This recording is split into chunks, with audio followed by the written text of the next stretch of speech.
Hey there, Mr. Reddit here. Welcome back to another episode of r/Entitled Parent Stories. Our first story we'll be reading today. Entitled kid and entitled mom demand that I give them the new Fortnite skin. After that, am I the jerk for asking my girlfriend to consider quitting a job that bothers me? And after that, Karen tries to push my staff off a ladder. Now for every thumbs up this video gets, one Karen has to put on a mask. You'll never make me. So please smash that like button, and if you're new, subscribe and turn on notifications for new stories from Reddit every single day. Entitled kid and entitled mom demand that I gift them the new Fortnite skin. So this happened when the Cyclo skin came out on Fortnite. Here's a bit of context. I bought the skin and gifted my friend the skin as a late birthday present.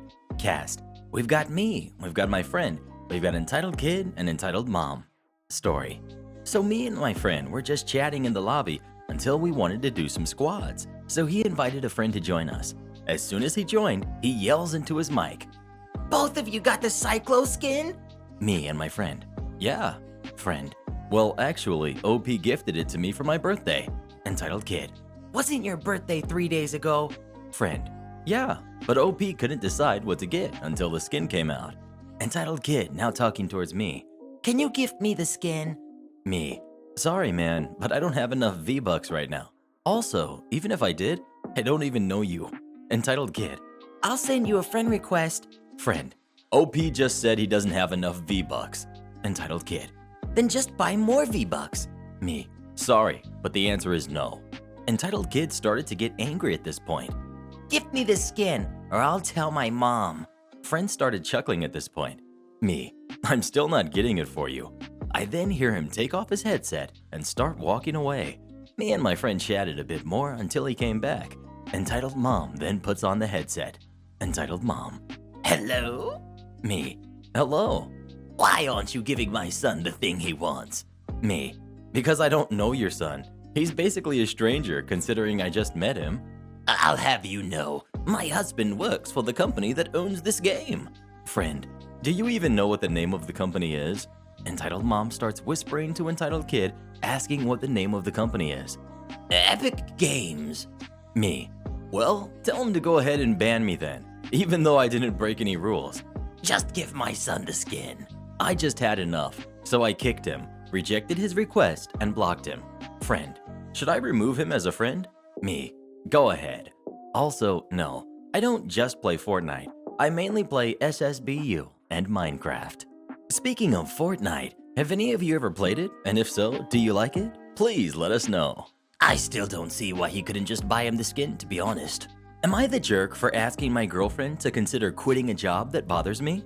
Before anyone gets upset, I am not insisting that she quit this job, and if she chooses not to, that is her prerogative. I just asked her to consider doing so. My girlfriend, Anna, is currently a law student, her second degree after qualifying in a language degree.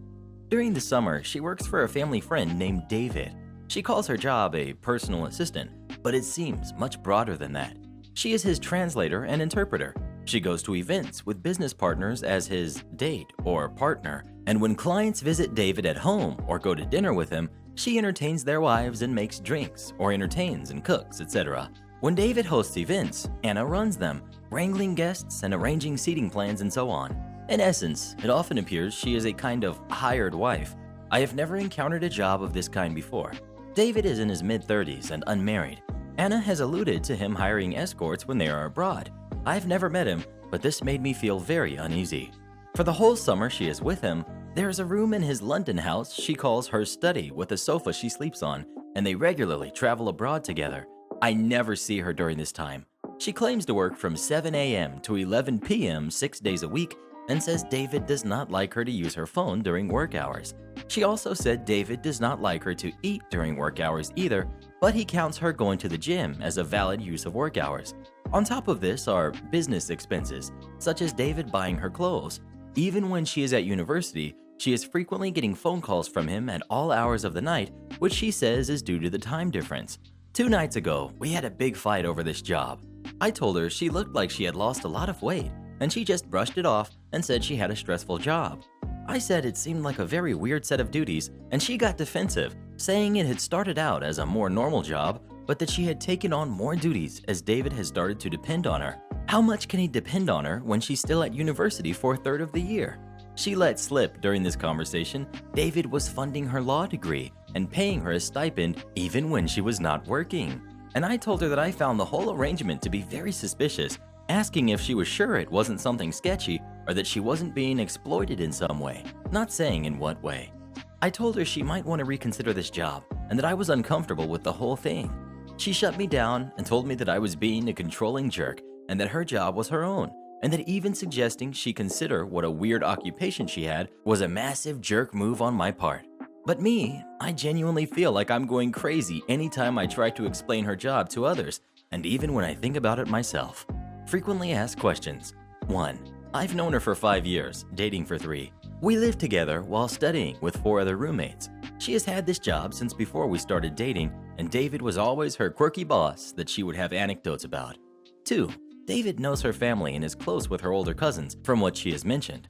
Anna and David are both Russian. His family is much wealthier than hers, if I understand correctly. Her family knows she has this job, and they think it's great. 3. She includes this work on her CV. She is on the books to some degree, as she gets her weekly salary into her account and bonuses in cash, from what I understand. The clothes she gets are nice, but not flashy, just normal work clothes like blouses or pants or neat dresses. I do not know if they are designer. She has the occasional, very nice dress from an event that she either sells for extra cash or keeps for other events. I do not know if it is from a high-end label. 4. There is a possibility, mentioned elsewhere, that she may be misrepresenting the eating rules due to her history of disordered eating. This is something I intend to discuss with her. 5. You can stop telling me she's likely cheating with David. There are 800 plus comments on here saying something similar, and it isn't particularly relevant to the discussion. Mini update. We spoke briefly on the phone this morning before she started work. She apologized for flipping out, saying that she was stressed and unwell. I said I wanted to bring her and David out for lunch to clear up this misunderstanding and apologize for being controlling. She went off the phone to speak to someone and came back on and said David wanted to have me for dinner, presumably not in the Hannibal sense. She said she would get back to me by the end of the day with a day and time that works, and if she doesn't, well, I don't know. Well, what do you think? Would you be uncomfortable in this situation too? Or would you be perfectly fine with it? Please let us know. I just want to know if David's hiring. He sounds like my kind of man. Yes. Karen tries to push my staff off a ladder. I was a site engineer in the finishing stages of a mall. Restaurants and stores were handled by their own contractors, and our only interaction was to ensure their compliance and connection to the mall's overall fire emergency system. Now, hooking up a normal-sized store would usually take us an hour because we had to simulate a fire and ping every fire detector to ensure we had their proper location and address. We usually did this in the early hours of the morning, around 8 a.m. However, by the time we reached the restaurant level, they had already opened, and on this fateful day, I had the largest restaurant on that level to deal with.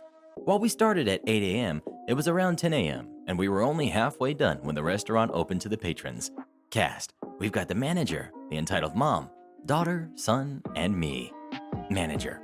Baron, I'm going to let in a family who came early, because it's really hot outside. Me.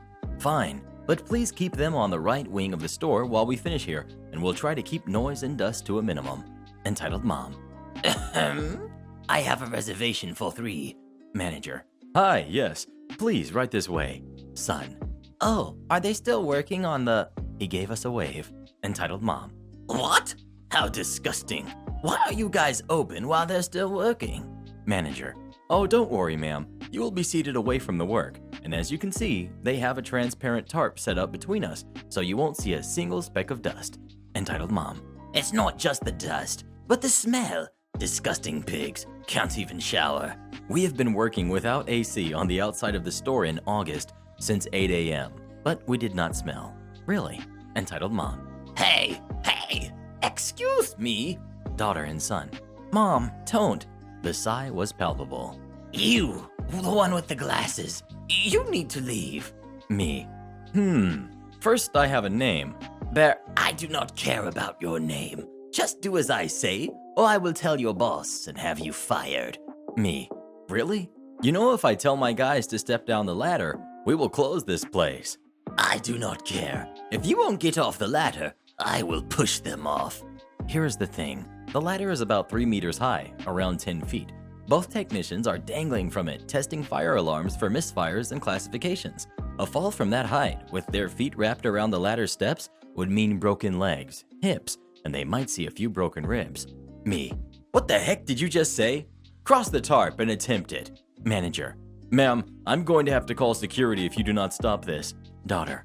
Mom, stop. Entitled mom. How dare you threaten me? She walked over the tarp. Me. Okay. I slapped her with the back of the iPad I was using as a checklist and pushed her onto the floor and across the tarp. Threaten my staff again. I dare you. Entitled mom. How dare you touch me? I will have your head for this, you pig. Me. Well, I did not really touch you. I do not touch trash barehanded. I wiggled my iPad in front of her. Entitled mom. Son, get him. She began breathing heavily and as if a demon was going to appear by her side to attack me. Son. No. He grabbed his mom by the shoulder, helped her up, and ushered her out the door. I've never seen someone more ashamed. Manager. Miss, I called security. Please step outside with me. Aftermath. The security came and took their statements. She screamed a few more insults and said I attacked her. Once they mentioned cameras, she started to pretend to faint. I was called in and asked to tell my side of the story, and mine was corroborated by the cameras in the store. I did not face any charges, and this lady was banned from the mall. Her kids, however, were still allowed to enter normally. The primary reason I've been holding off this story is because how I handled it was immature, and where I should have de-escalated the situation, I reacted by enticing a confrontation. Regardless of whether people deserve to be called out for their behavior or punished should be a matter of law and not personal vendettas. While I did not get punished, I am somewhat ashamed of my actions. When possible, we should try to de-escalate situations, a lesson I learned after a few more of these encounters. Author's note. Slap here might be too aggressive of a description, but it's the closest term I could think of. I firmly placed the iPad on her face and forcefully pushed it off. In other terms, the iPad did not forcefully collide with her face initially, but it was a powerful push followed by a body shove. Am I the jerk for drinking in the morning and telling my girlfriend to leave me alone about it? I, 29 male, have been dating my girlfriend, 27 female, for a year and a few months. She moved in with me just about 3 weeks ago. Honestly, since she's moved in, I've been feeling a bit smothered. She's currently unemployed due to what's going on and doesn't seem to be very aggressively looking for work. And I feel like she sort of expects my attention all the time, and I feel like she's been scrutinizing me too much. I'm an essential worker and recently was moved to overnights. Yesterday morning when I got home from work at a little after 7 a.m., she wasn't awake yet. I was a little too wound up from work to go straight to bed, so I decided to pour myself a bourbon and sat down to find something mindless to watch on YouTube. My girlfriend got up maybe 15 or 20 minutes later and came into the living room where I was sitting.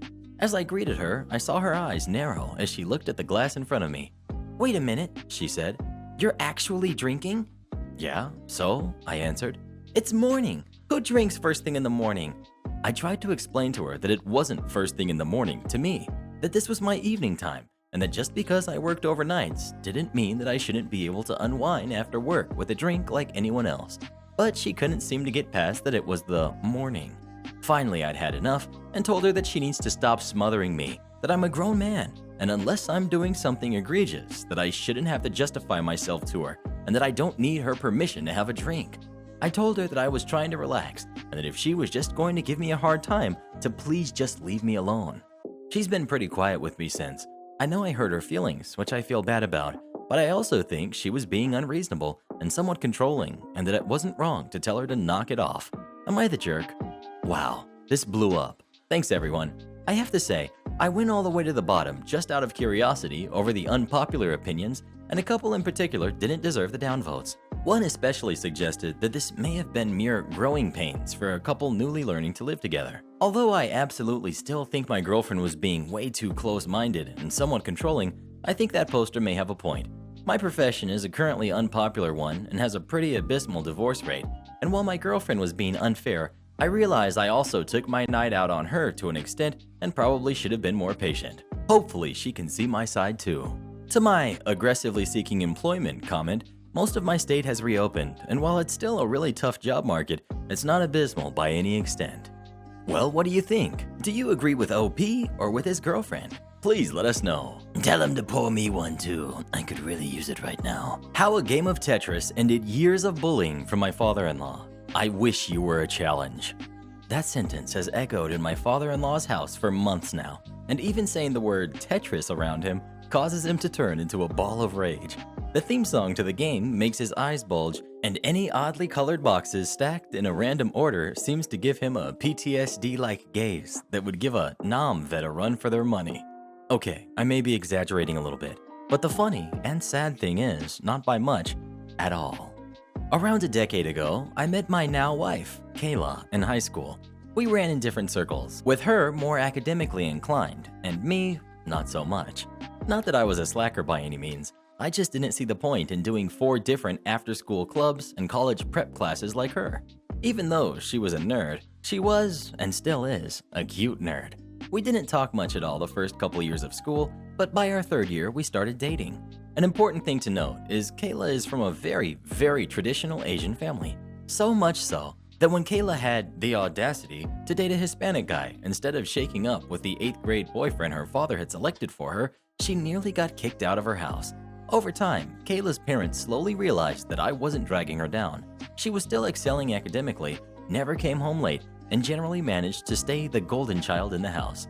When we graduated high school, Kayla's family and mine met for the first time officially. We sat down for a dinner, and 30 minutes in, her father had managed to insult, either directly or indirectly, every member of my family.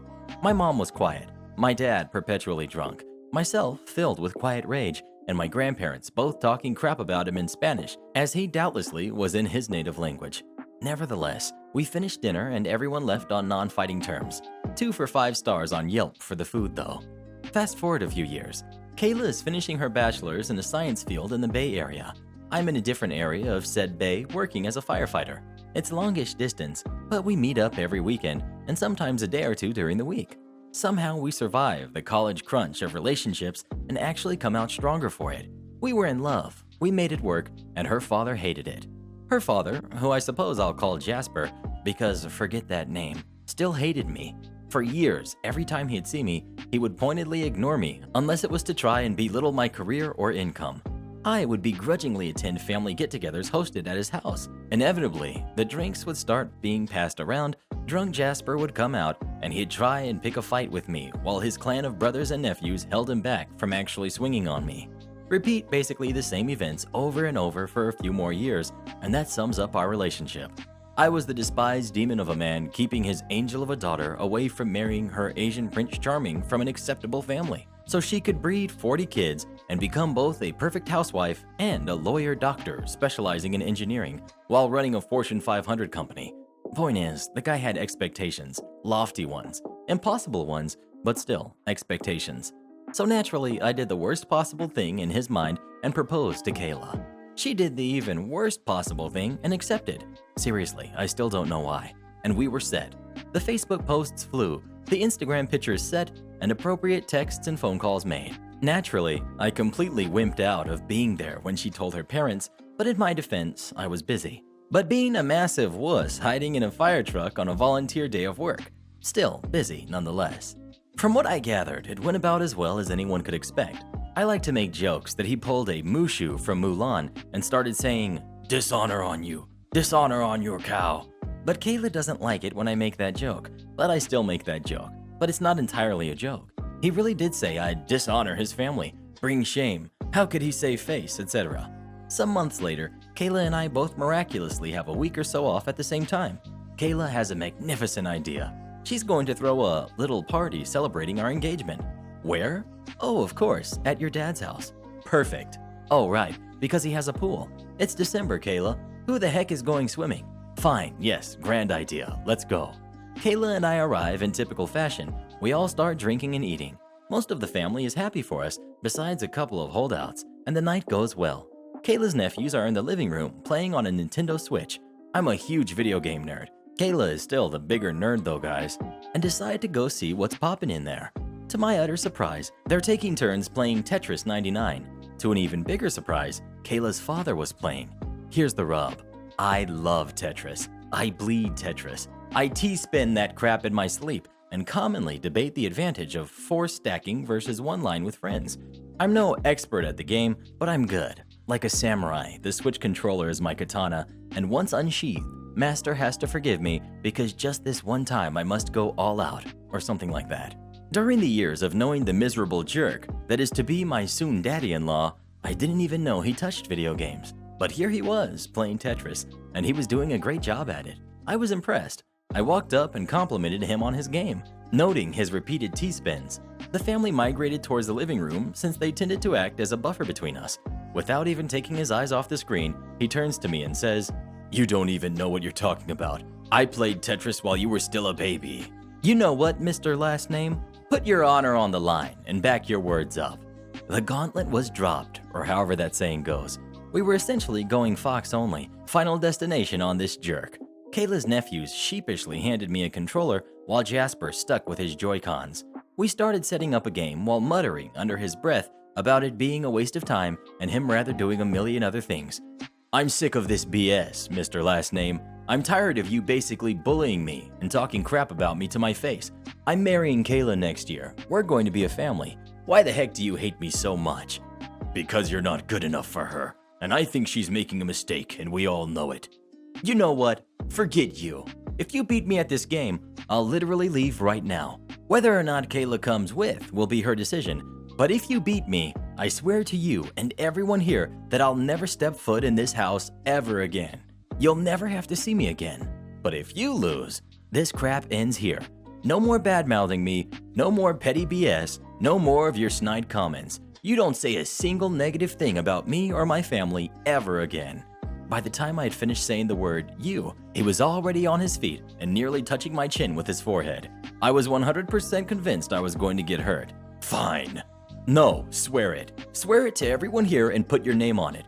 "I swear it. I never want to see you in my house again, you jerk." After a few more moments of his rage, we sat down awkwardly on the same two-seater couch and he finished setting up the game, and so we began. There is no epic struggle of good versus evil, no monumental Herculean task of defeating my foe or vanquishing an enemy. I was no Theseus, and he was no Minotaur. Just Tetris, blocks and more blocks, in a room extremely silent with nothing but the doo-doo-dee-doos of the music and the sound of our controllers. Around 2 minutes into the game, Jasper loudly comments, "I wish you were a challenge." Apparently, my block stacking skills weren't up to his standards, but we had 70 or so bots to clear through before it really began. Bot by bot, block by block, it slowly whittled down till blocks quickly fell down. KOs and flashing lights filled the room as the numbers slowly dwindled down. 12, 11, 10. The music switches, the blocks fall even faster. Jasper and I calmly stacked blocks. 4, 3, 2. It was just us. I'd like to lie to you and say we played Tetris for hours in a slugfest like I was Rocky, but it didn't turn out like that. It was anticlimactic. He messed up and rapidly got stacked out, quickly and without any satisfaction. The victory for me popped up and burned into his eyes. I assume, given that he wouldn't look away from the screen. I had won. I slowly rose to my feet, turned to him, and respectfully extended my hand towards him, eager to squash years of animosity and hate and start planning a father-son fishing trip. That's a lie. I stood up and looked around while the family remained silent and unsure of what the heck just happened. Jasper seethed. I looked at him for a few long seconds until we made eye contact.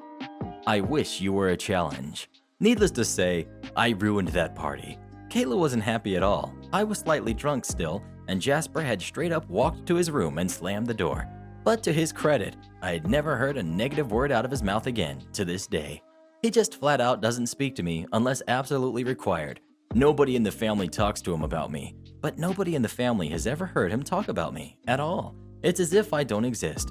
I'm content with that. Since then, Kayla and I had a hilariously terrible wedding, but remain happily married and in love. Family events are always awkward, but in a good way, I think. Who knows?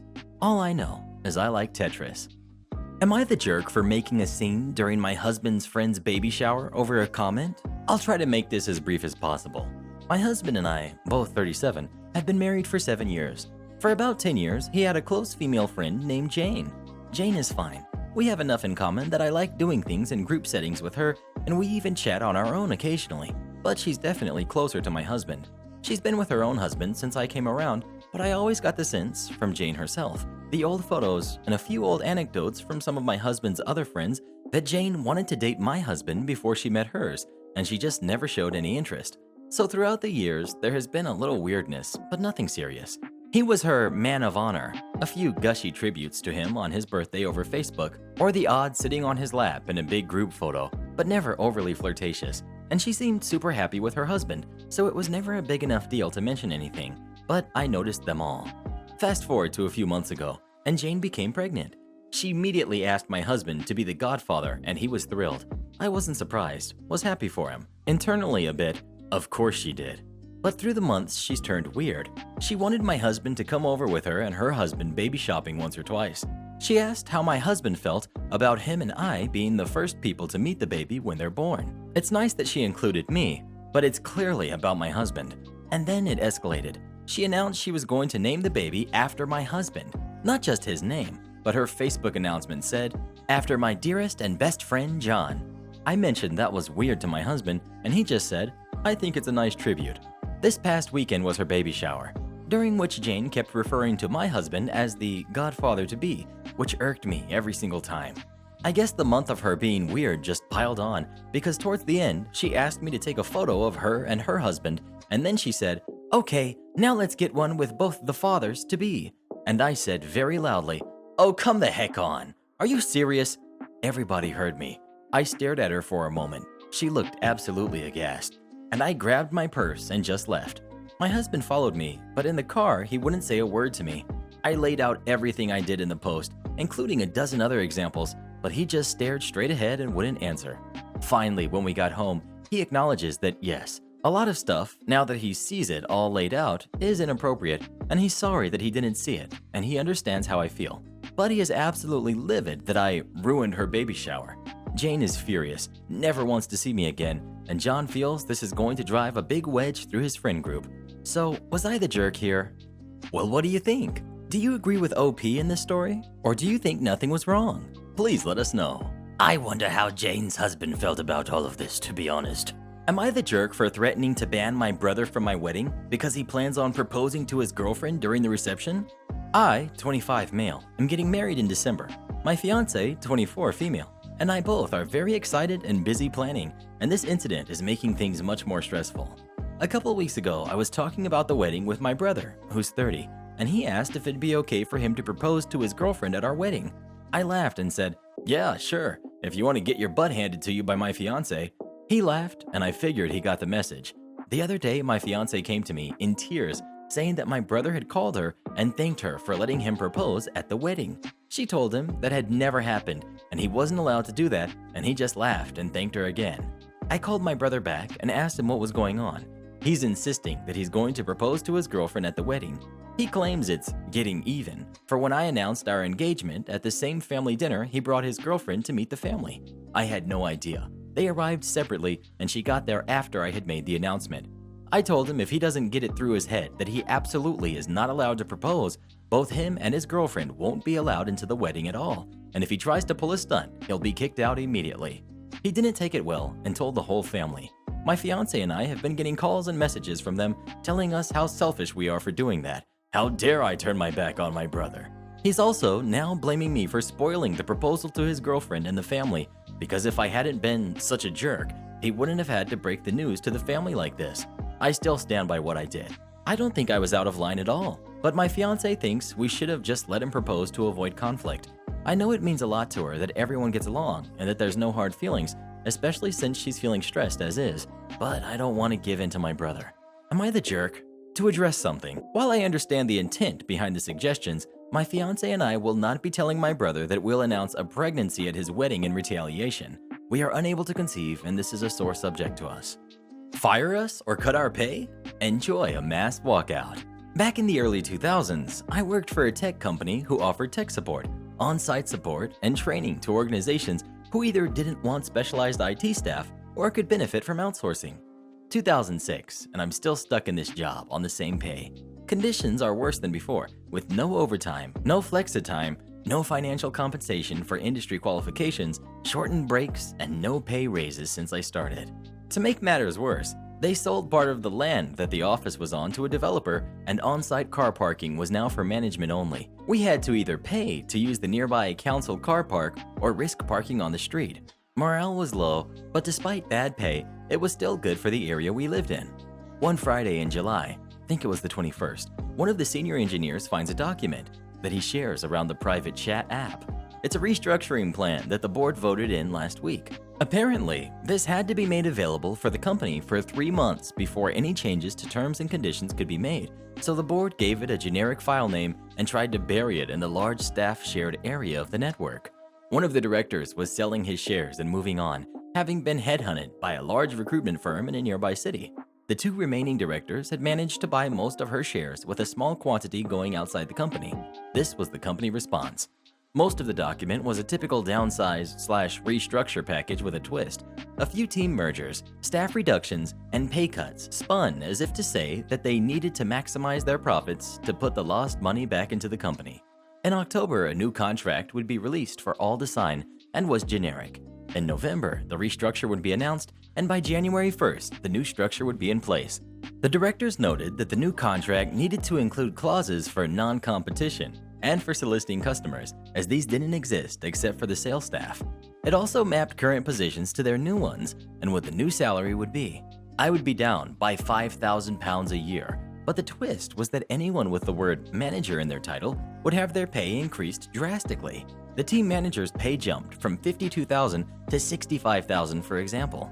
By the end of the day, everyone under the rank of team leader had seen this document and was not happy. Over the weekend, I got a text message from one of our senior engineers inviting me to a barbecue at his house. When I got there, most of the tech staff was there, and during the afternoon, we formulated a battle plan. Our revenge. Monday, 24th, July, 8 a.m.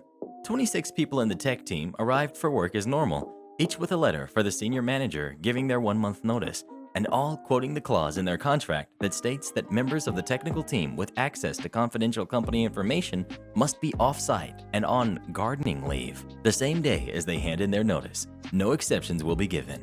Gardening leave is a term used to say that we still work for the company, have handed in our notice to quit, but can't remain on site or using company resources, so must wait out the remainder of the notice at home.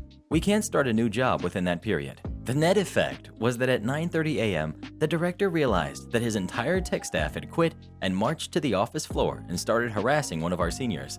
The senior simply stood, took off his ID badge and swipe card, handed it to the director and told him, "I've already quit. This is me now sticking to my contract." On cue, most of the staff followed, with one member staying until lunchtime. From what I've been told, directors, senior managers, anyone they could get a hold of were on the phones attempting to fix issues. The unsolved open queue went from around 35 to nearly 100 by lunchtime, and naturally the blame was left firmly at the door of those who quit. We were even badmouthed to customers. The day after our notice period expired, the senior engineer welcomed 25 new staff to his new company and had already taken 10 large contracts from the place we used to work for. We all had better pay, not much, but it was better than losing pay, and much better conditions, with an actual career track rather than the whim of the managers. The old company tried to keep afloat for a year, but were losing money on every contract and couldn't afford to employ skilled or experienced people. They closed down in June of 2007, with the owners having to sell personal assets to pay debts, and the 2 remaining directors declaring personal bankruptcy too. I left the new company in 2010 as the market had changed and more companies were hiring staff than outsourcing, so contracts were harder to find, and I also had some minor medical issues that meant I needed to be near home. New company is still going strong though, having learned more towards web design and development than anything else these days. If you enjoyed this video, we've got another one you're going to love. It just popped up on the screen, so come watch it and we'll see you when you get there. And join as a channel member today, and we'll give you a special shout out in our next video. And to have us make a special video for you or a loved one, come visit us on Fiverr, link pinned in the comments below.